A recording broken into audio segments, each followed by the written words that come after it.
Welcome to the podcast. Yeah. Welcome to the podcast. Welcome to the podcast. Yeah. Welcome to the podcast. Welcome. The one. You're supposed to say 3, 2. Rather just start the podcast.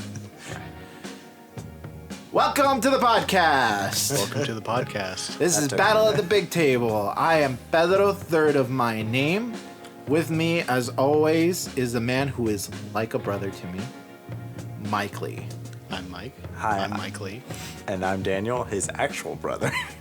Right, yeah. I mean, like, only biologically.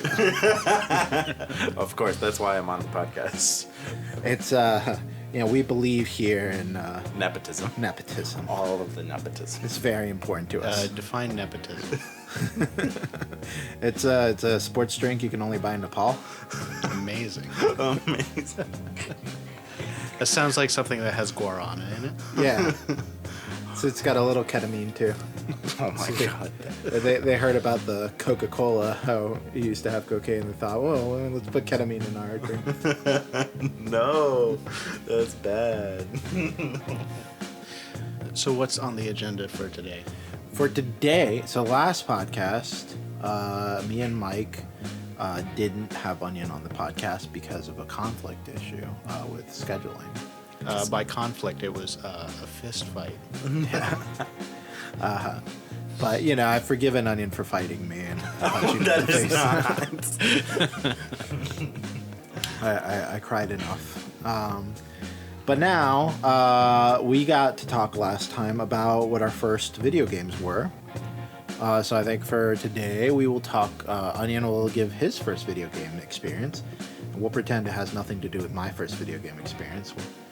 Well, we won't point out that they're the same. Actually, they are different.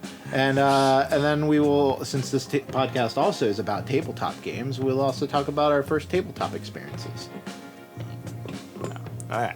So, my first video game experience was when I was like 4 or 3 or something.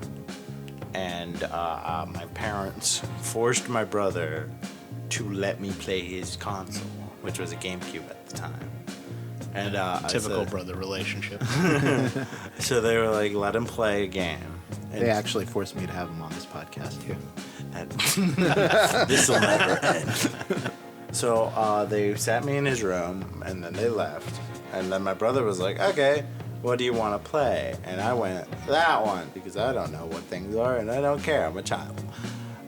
So he put in a war game, and then the first 5 seconds of that war game, I grabbed a gun, I walked up to a guy, I pulled the trigger like 6 times, and he just stared at me like, why are you shooting your friend, you weirdo?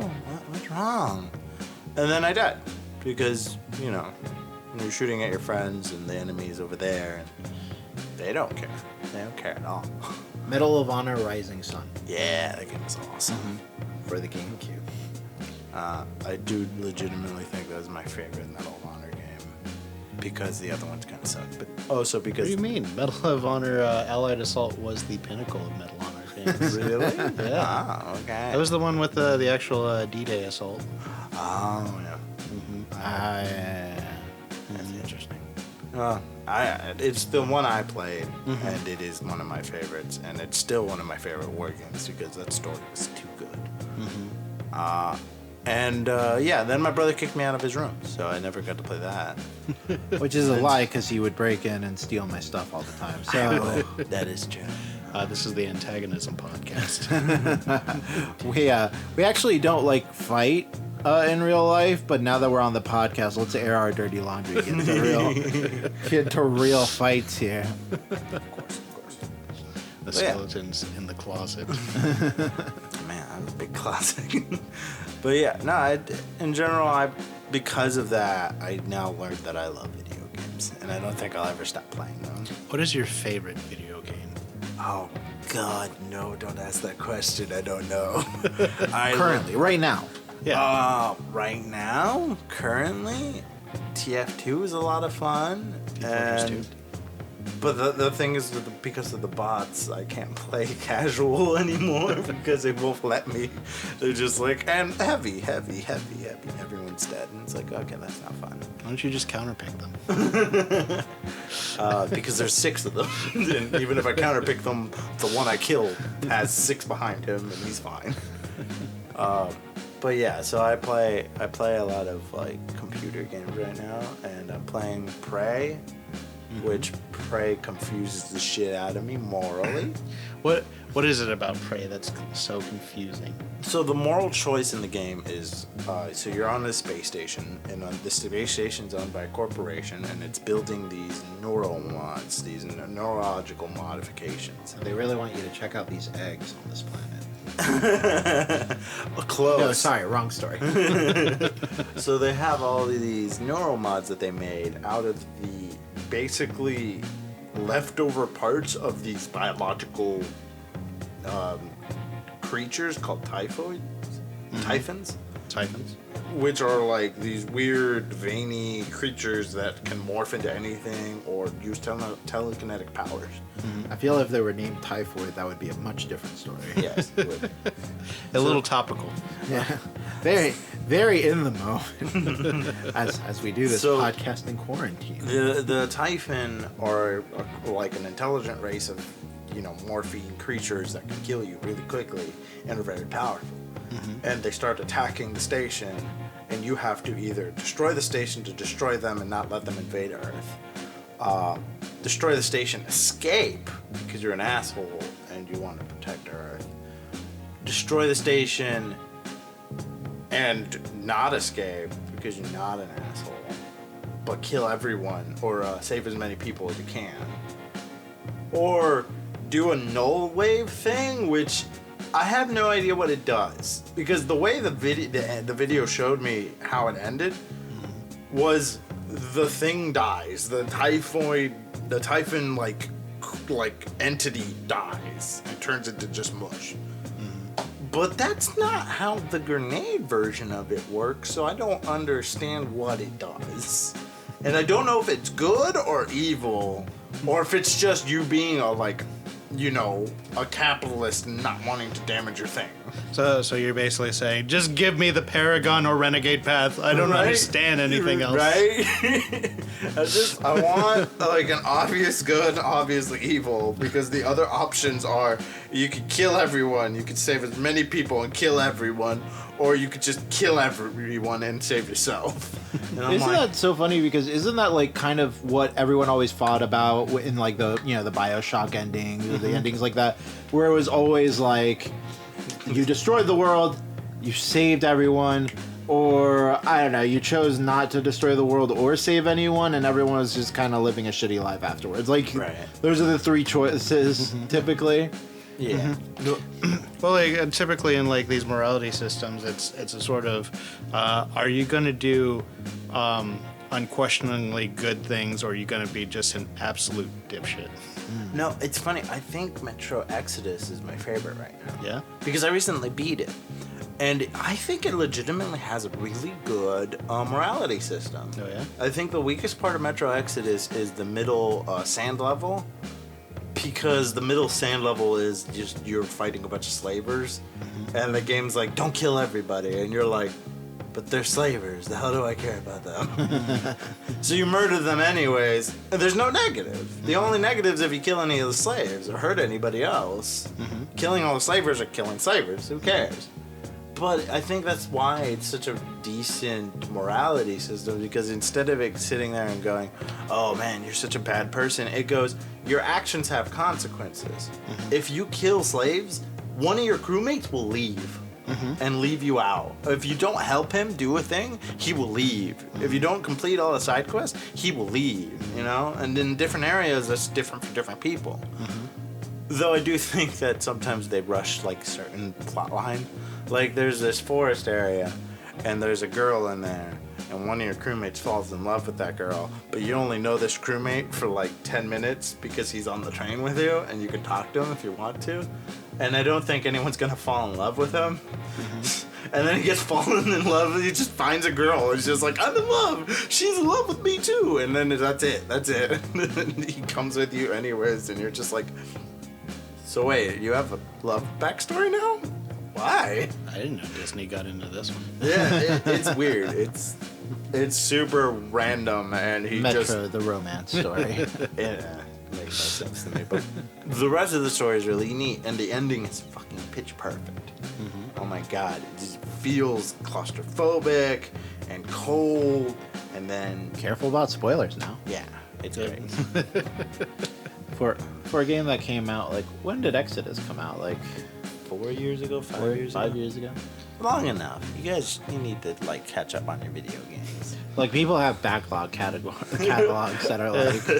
Says my brother who still needs to play Spyro, Crash Bandicoot. No, hold on. I'm replaying those games. They're No, still he's, in I'm your playing the master. He's playing them for the first time, experiencing what the PlayStation was like at its heyday.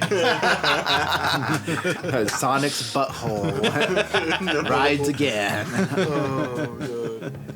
Which is what they called Crash Bandicoot when they were developing it. That was the No. the development name. They called it Sonic's butthole That's terrible. because of the camera placement on Crash. But no, I'm replaying those games. But I do have an insane amount of games that I haven't played. I still haven't finished Undertale at all. Oh man. I got to the part where it says, You finished the stand tutorial. here, don't move any further, and then I just... And he was like, okay. 5 minutes into the game proper. To be fair, I couldn't move forward. To be fair, he never turned off the game. The game is still on that screen. Yeah. I have a laptop dedicated to that game. The lady never came back. We Your don't know. computer needs an update. Yeah. Sorry, I'm still running Still Undertale. playing game. Stupid computer. I don't know. We should point out spoilers, though, just Yeah. to make sure. I'm sorry if I spoiled Prey. I mean, there are people who haven't seen, like, The Sixth Sense until this year, so... Yeah. Even though that's There- a famous spoiler. There's always going to be people who haven't seen things because people are always getting born. Yeah. Well, it's a vicious cycle. I guess we'll apologize if we do spoil anything for you, but I guess from now on, just be warned if we start talking about a thing. We might say spoiler warning, but we're talking off the cuff, so anything could come out. And also I'm dumb and don't think about things like, when do people want to play Prey? That's fair. I think that's, I mean, we're just talking, so we might end up spoiling things. So we do apologize for spoiling Twisted Metal, Backyard Kids Play. Final Fantasy VII. The ending. The beginning of it, at least. Disc one. There was a train. Now I know there's a train in the game. Well, if you dislike spoilers, please like, comment, and subscribe. Or dislike, and tell us- still comment. And tell us that you don't like spoilers, so from now on we will script these podcasts. Yes, that is what we want. Sure, I could write it. Why not? Why not? Let's just add this on top of your insanity. Yeah. So, any other game-related things you want to talk about, Onion, or do we want to move on to tabletop? Mike, what have you been playing? What have No, I been playing? hold on. Yeah, we do have Okay. we do have let me- an amount of things that we were going to play. Let me- We might do another podcast where we talk about what we're playing right now. Let me rephrase that. Mike, what board games have you been playing? I haven't been playing anything. No, you bastard. What was the first movie. board game you played? The first board game I ever played Yeah. was Candyland. Candyland. Now, let me ask you something. Is Candyland a game? Mike with the big questions. So,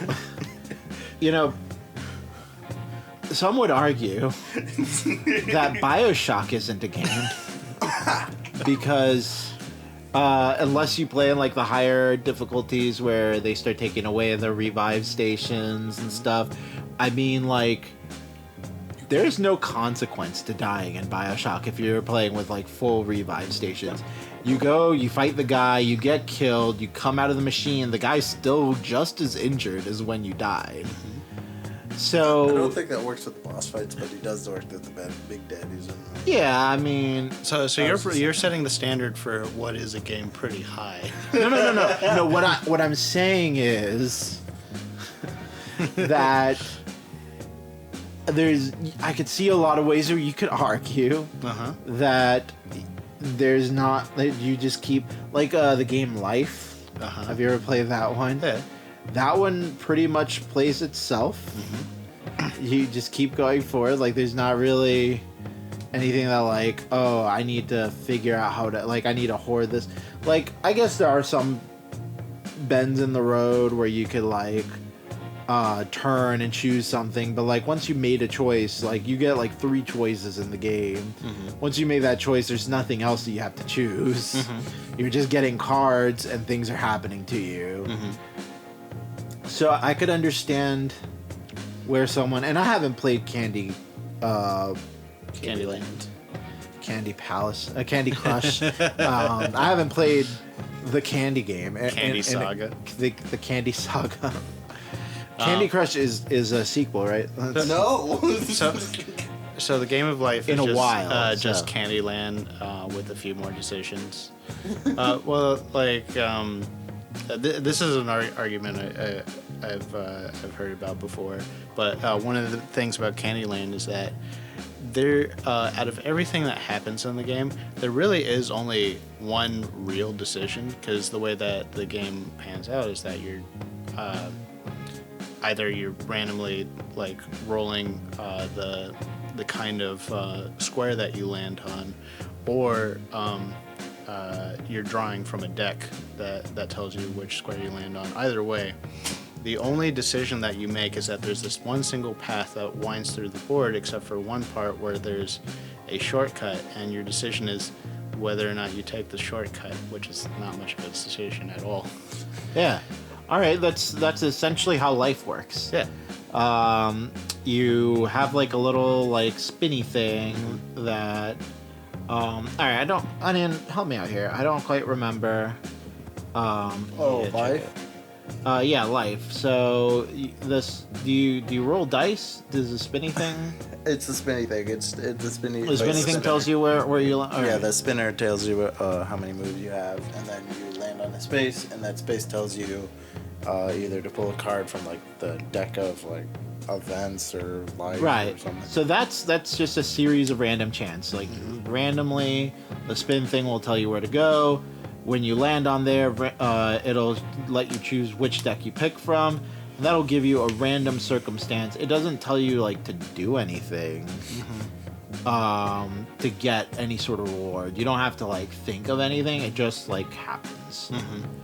Unless we played the game wrong, which is totally possible because whoever actually plays board games properly.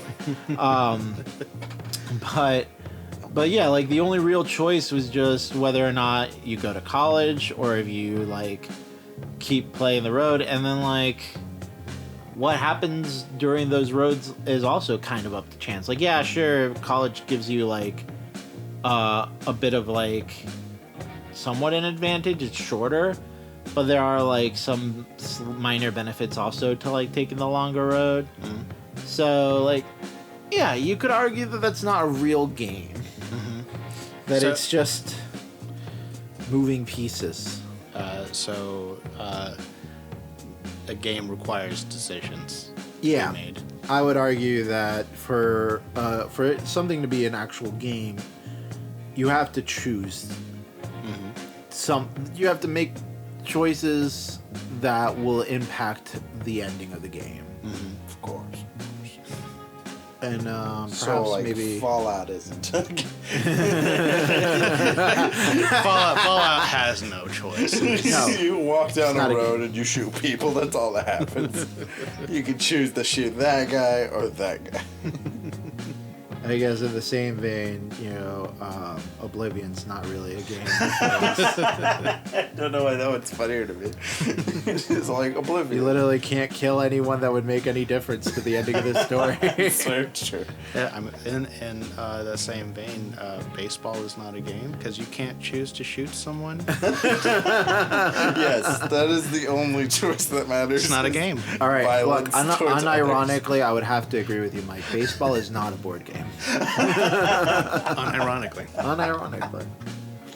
Now we've settled. Candyland is not a game, but is it a board game? Oh no! Why is that different? It's on a board. And you do play it?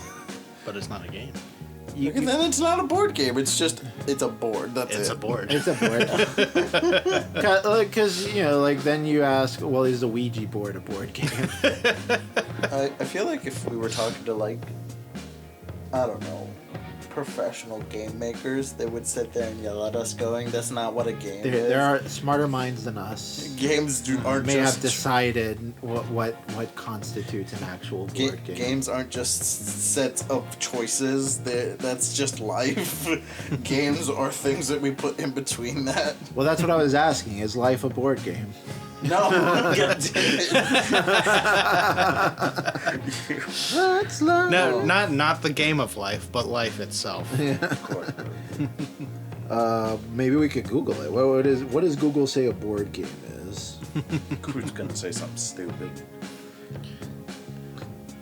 Board game is a competitive game that is on a board. It's like, no, you didn't answer the question. It might be nice if I spell board correctly. There we go. Wrong kind of board. Board games are tabletop games that typically use pieces moved or placed on a pre-marked board and often include elements of table, card, role-playing, and miniature games as well. So this is a very middle of the road description. It can include lots of things. Yeah, it's Very broad. It's a piece of board that has some stuff on it I love that The board is marked, technically- has pieces, and you move them. and may include game. I love that technically, because of the definition, 40K is not a board game.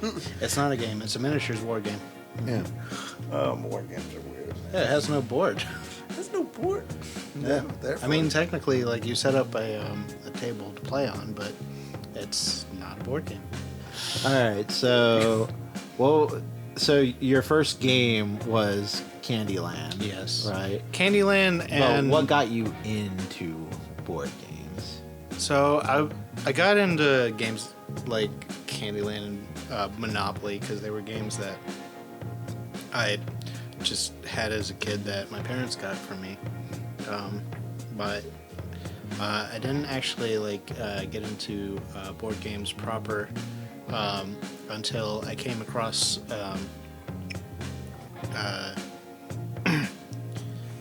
a game called Arkham Horror. Yes. See, before that, games seemed to be just like we were talking about, where they were just games that you just watch the events unfold. But, when I played Monopoly, I didn't really play Monopoly. I played Monopoly Junior, which, in the same way, you just keep rolling the dice and picking up properties along the way until eventually you go bankrupt. Or at least the way Like that real life.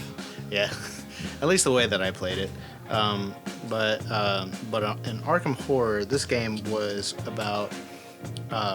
It had a story to it. In stories of H.P. Lovecraft, he has his universe. There are beings that come from beyond, and they are greater than you can understand or imagine. And in this board game, one of these beings has come to the city of Arkham. No relation to Batman.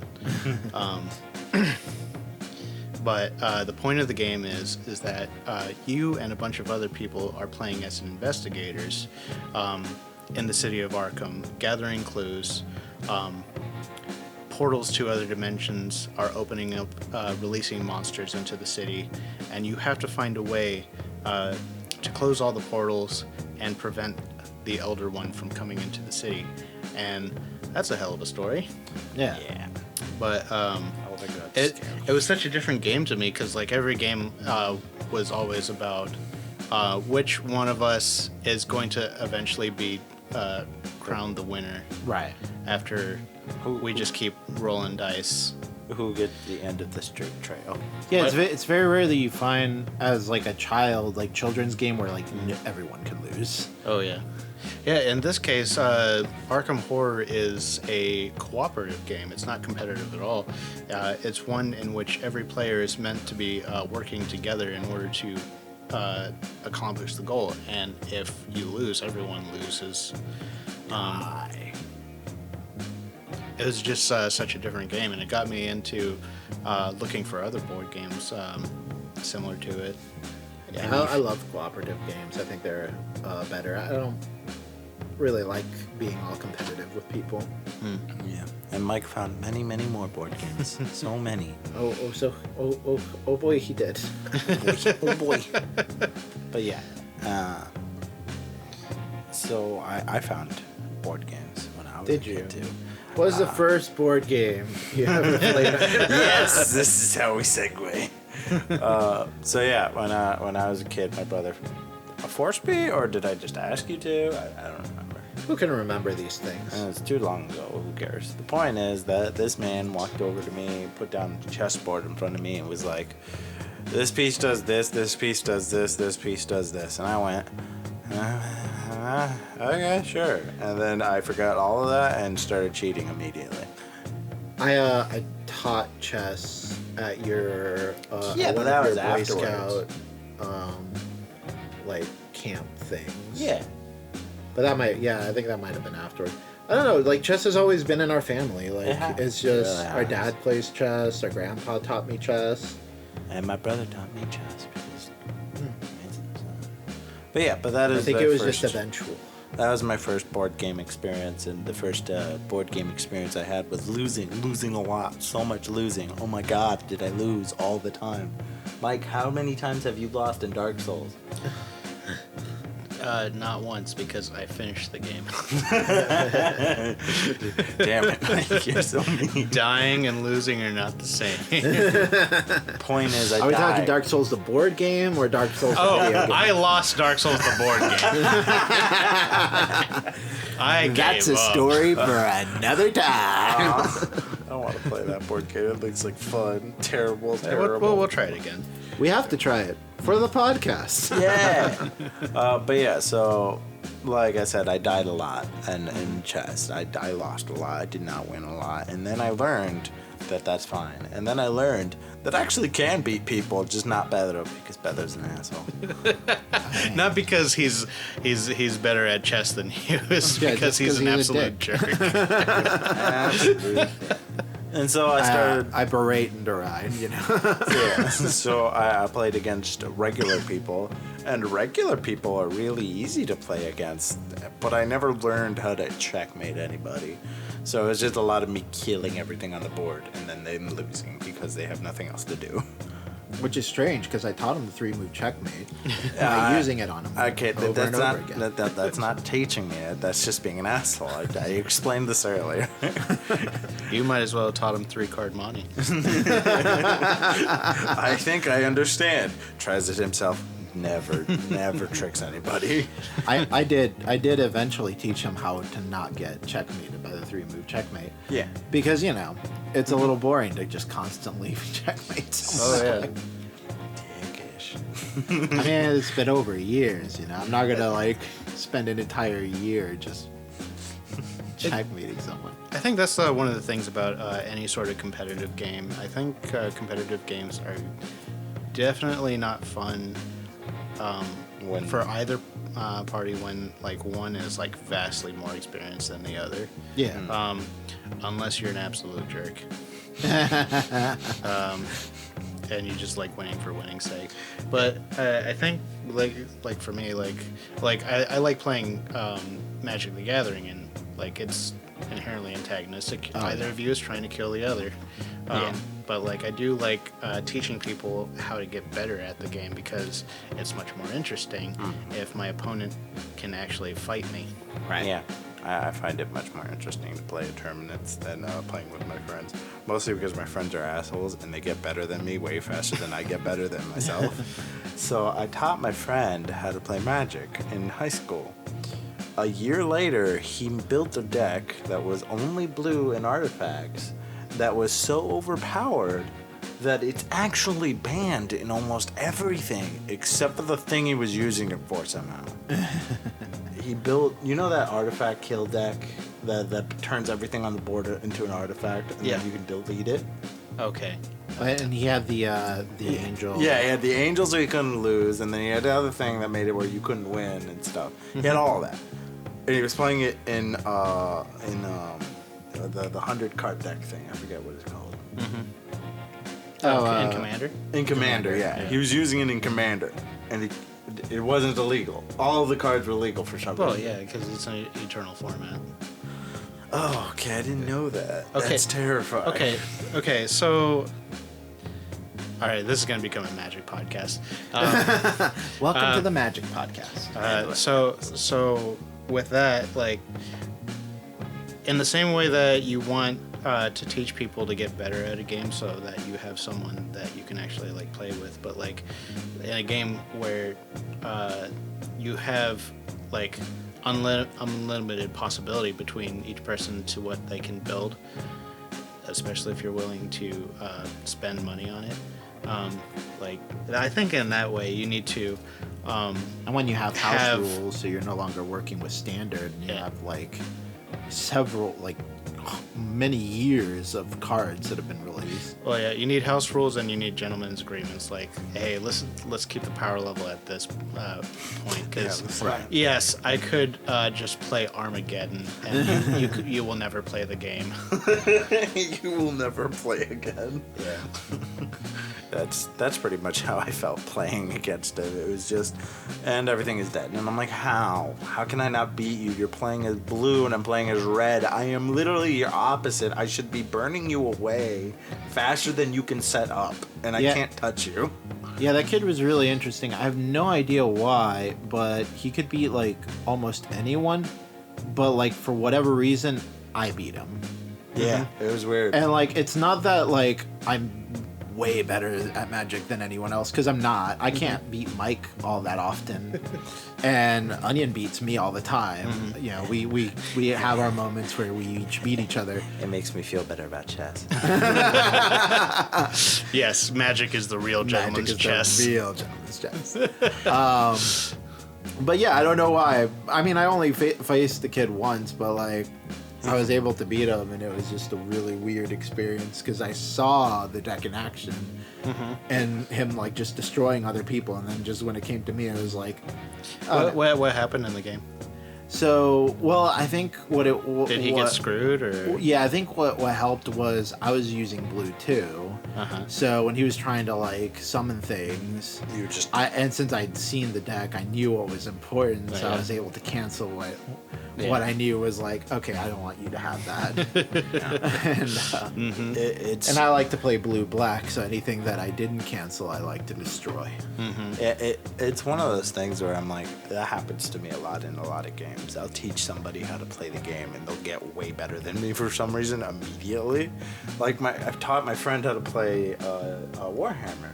And I gave him Tyranids. I was like, here, use these. These are really cool. And he was like, oh my god, these are cool as fuck.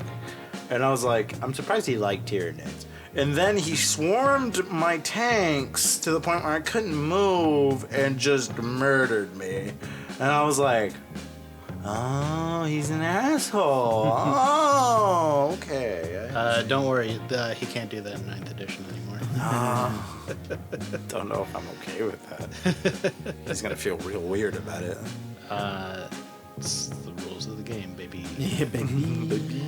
Look, I'm fine with the podcast becoming anything, but this will not become a Warhammer podcast. We will talk about Warhammer. But this is not going to turn into a Warhammer podcast. You'll understand one day when You Anyway. you and Mike can have a Warhammer podcast on your own without me. So Pedro, what army are you playing? Necrons. yeah. Because I like to sleep and I get real grumpy when you wake me up. Who wants to die? My army's called Return the Slab. It's actually really great. And if you come into my planet and you take my things, then you will need to return them or you will suffer my curse. Suffer my curse. Oh my god. Yeah. Anyway, we should talk about that a lot more for the next 5 podcasts. Yes. Yes. Okay, Pedro, what was your first board game? Well, the thing about that is that we will get to that next time because we are done. Really? Oh. Okay. Well, thank you for joining us on this podcast. We apologize if it's a little meandery, but I'm sure if you listen to podcasts, you're used to that already. Yeah. Anyway. I wouldn't know Unless you if you heard the first podcast. Unless you listen to Shadow of Night Vale, then that's an entirely different fucking book. Entirely. But yeah, this is cool. I like this. Either way, like, comment, and subscribe if that's a thing that's possible in the platform that you're using to listen to this podcast. Or don't. We don't care. You can check more stuff out at Atomic Station. Or don't. They do care, actually. Do that. Or don't. I don't care. Nice. Anyway, thanks for listening. Goodbye. Ow.